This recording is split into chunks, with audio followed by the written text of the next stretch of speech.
Hello everybody, I'm Gautam and welcome to today's session. With me, the Hariharan Akshay will be assisting. So I want to tell you before we start the session, I want to tell you that to whom this is intended. It is definitely not for the if you are like really good at CTFs, you should probably skip this session. But if you have no idea what a CTF is or haven't participated in one, you should probably watch this. So let's get started. People have come to me and texted me that are you guys under Google or something like that. No, we are not. We are doing the session on our own. Google has no influence in these sessions. So I think I made it clear that we are doing it on our own. Okay, next slide. So let's get started. SCTF is a capture the flag. So you might have played this in your childhood, or you might have seen in cartoons. I have seen in kids as cat where they used to play this game. So in hacking, in cybersecurity, SCTF is like you have to go and get a piece of string which they call a flag, and you have to submit to the host of the CTF. So they'll reward you points for the flag. So there will be challenges where you have to like go and solve and stuff. It will be fun, but next slide. There are two types of CTFs, jeopardy and attack defense. Jeopardy is like they'll give you a set of challenges. You have to solve one by one. There is no like link between those challenges. You can see in the screen that crypto, miscellaneous and PWN. So what you have to do is you have to solve single challenge at a time, one challenge at a time, and you will get the flag. You will submit it to the host. They'll give you points. There is no like they won't take points from you, something like that. Here the pointing system in Google CTF and pointing system is dynamic. So if many solves that, your points will go down. The point for the challenge will go down. If no one is solving, it will say at the highest. Like you could see that sandbox compact is 420, and but you could see that MITM is 243. That's because many people solved MITM, whereas only 5 solved sandbox. Next one. So this is second type of CTF, which is called attack defense. Here, instead of giving you a single challenge at a time, they'll give you a server. They will ask you to patch it. You have to protect the server from attackers, as well as you have to attack other teams' servers. So you have to have a lot of skills here, because you have to know both blue teaming and red teaming. You have to do both here. As well, this type of CTFs are really rewarding as well. So next one. So yeah, let's go to Google CTF. It is conducted every year from 2017. One of the most competitive tournament in the domain of CTFs. It has 2 rounds. One is we saw the first is jeopardy and second is attack defense. So if you came top 10 in the round 1, you'll get selected for round 2, and obviously it has good prizes. That's why it is a highly competitive. You can have maximum 4 in your team. Next slide. In 2020, it was around August 22nd. The first round was in 22nd, and in 2020 there was only one round because of the COVID situation. There was no finals because finals were supposed to be on the Google Office on premises. They probably cannot do it remote, so they just distributed the prizes who were won in the first round. But in 2017, 2018, 2019. You had 2 rounds, and the second round you will go to the Google Office. They'll give you like a war room. You'll go and you'll go and patch your machine. You'll also attack others' machines. It will be really fun. So if you can see the link there, you will find it in the description. You can join the Google group, and they will give you announcements of what's coming and the future and stuff like that.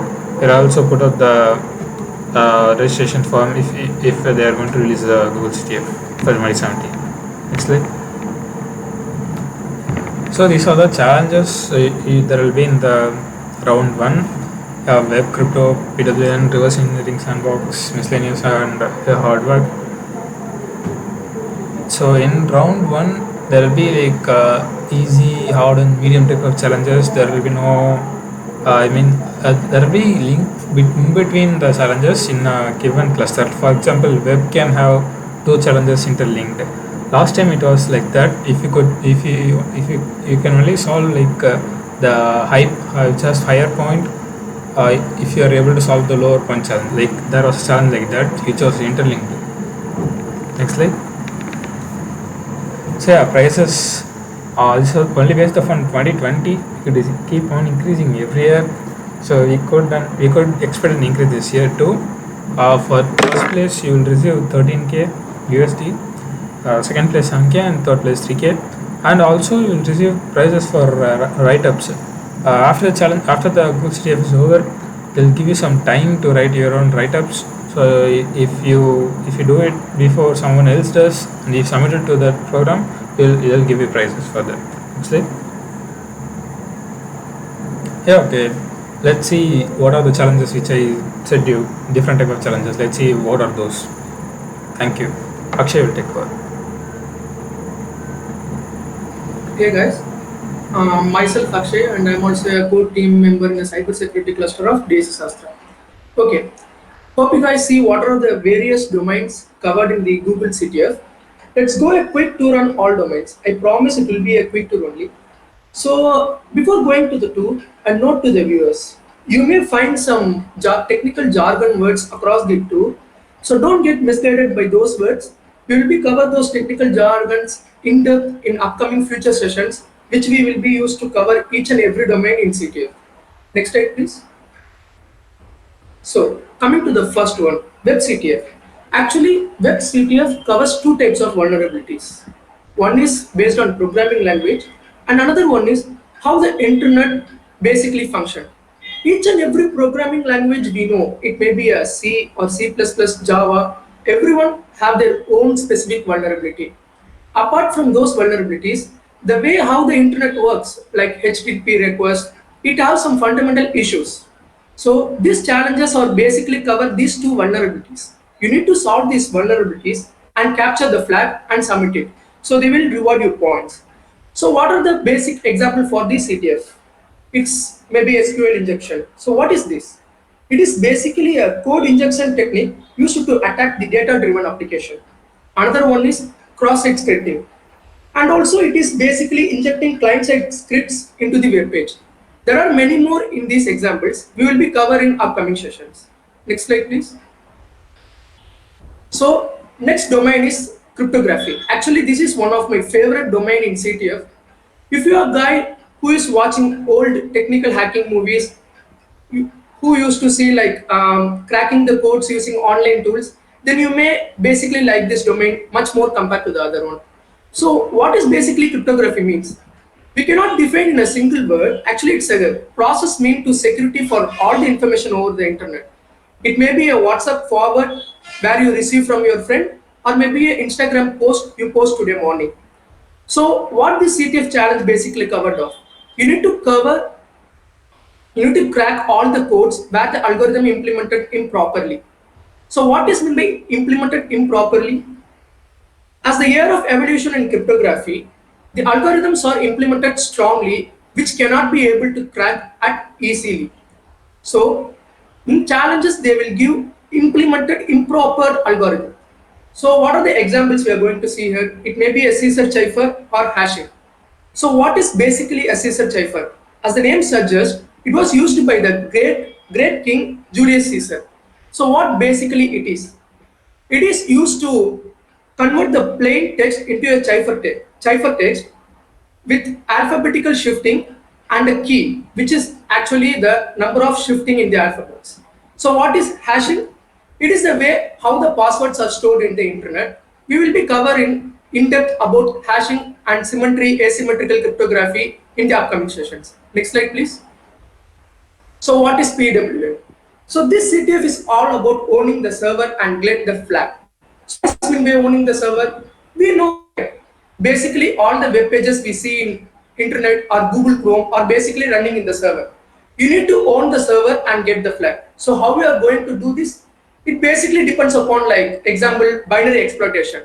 This CTF is all about testing your skill in bypassing the system security and take the flag. So as I said, what is meant by binary exploitation?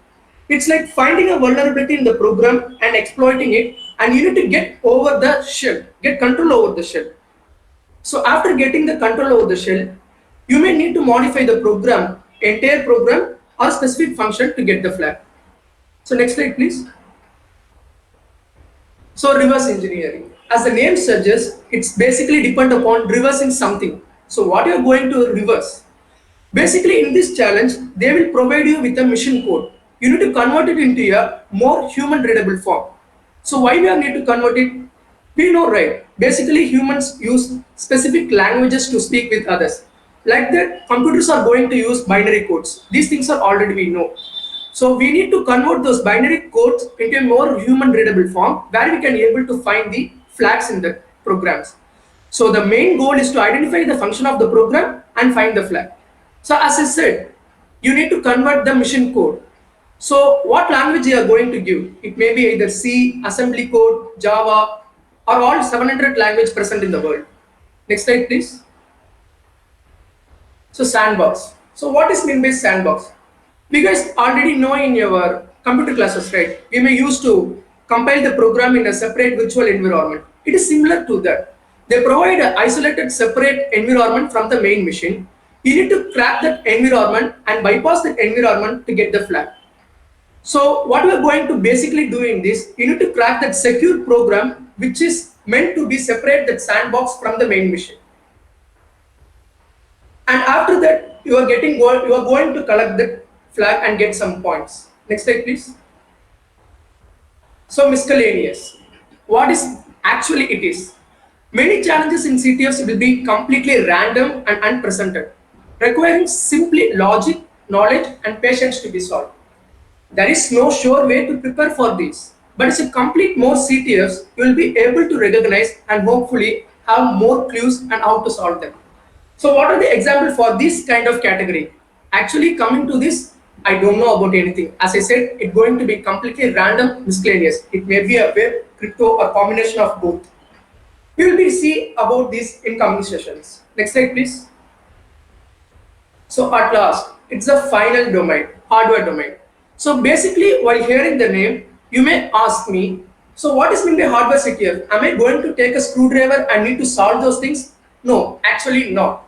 You may be provided with a virtual environment hardware or a real hardware. As the name suggests, you are going to actually working with the hardware only, not like other domains. So what are the example to this? You may need to solve the CTF challenge, basically solving a binary, as I said in binary exploitation, in their website and boot that program into the hardware. In layman terms, if you are going to took a hardware CTF, you may be provided with, as I said, a real hardware or a virtual hardware. So you're going to go to their challenge website and need to solve that bootable program from binary to human readable and you need to boot that hardware. This is going to entirely cover in this domain. We will see about this in upcoming sessions. Next slide please. So at last, hearing all of these seven domains, I hope you got a little bit overwhelmed.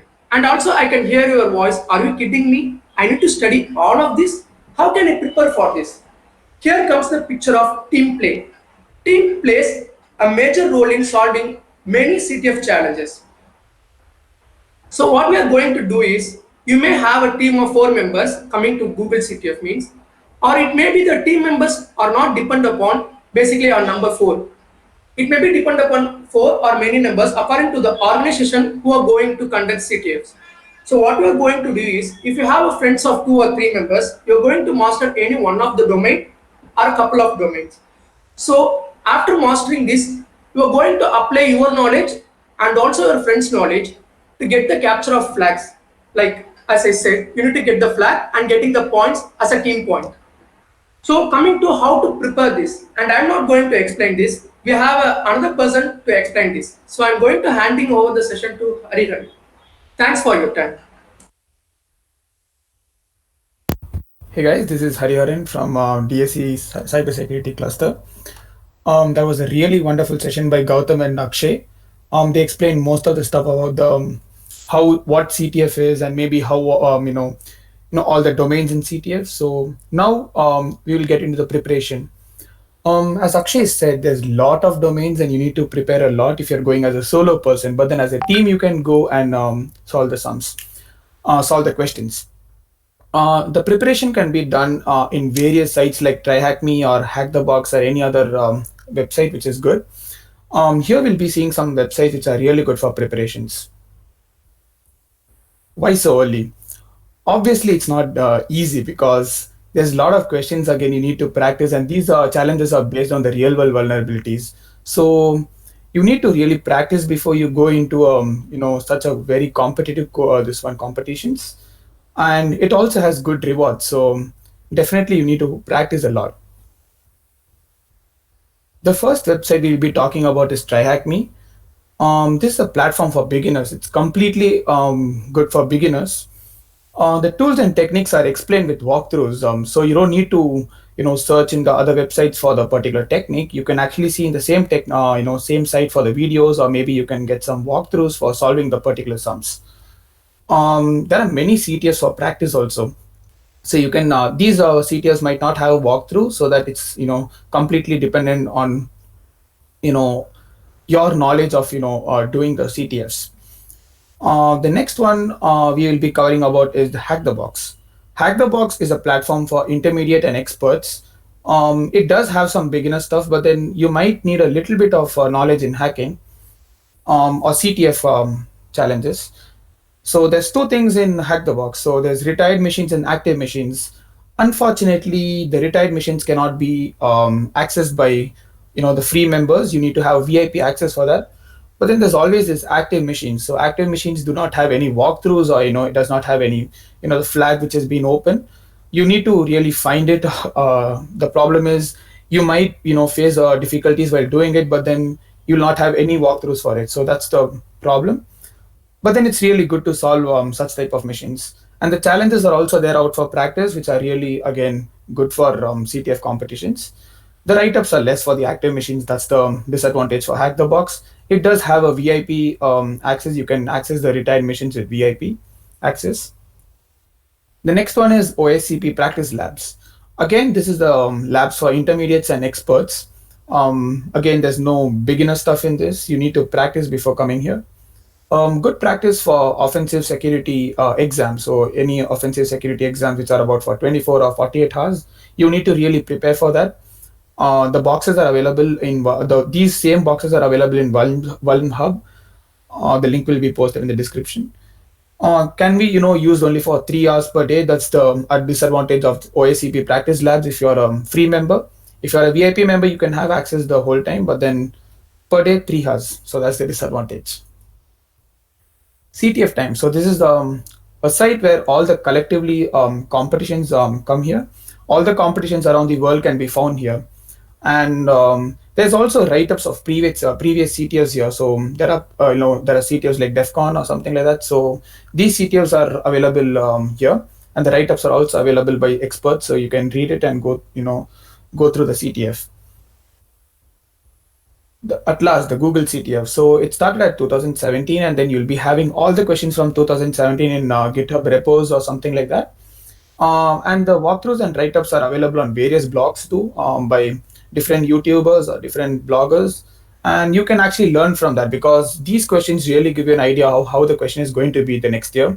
Obviously not the same type, but you do get some idea, the toughness or some even some challenges may be repeated, we can't say. So that's one thing with previous year questions.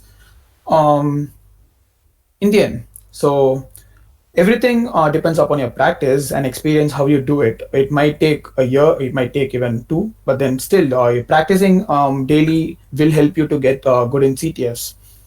That's it from my side. Thank you. So if you have any doubts, you can ask in a chat or in Discord.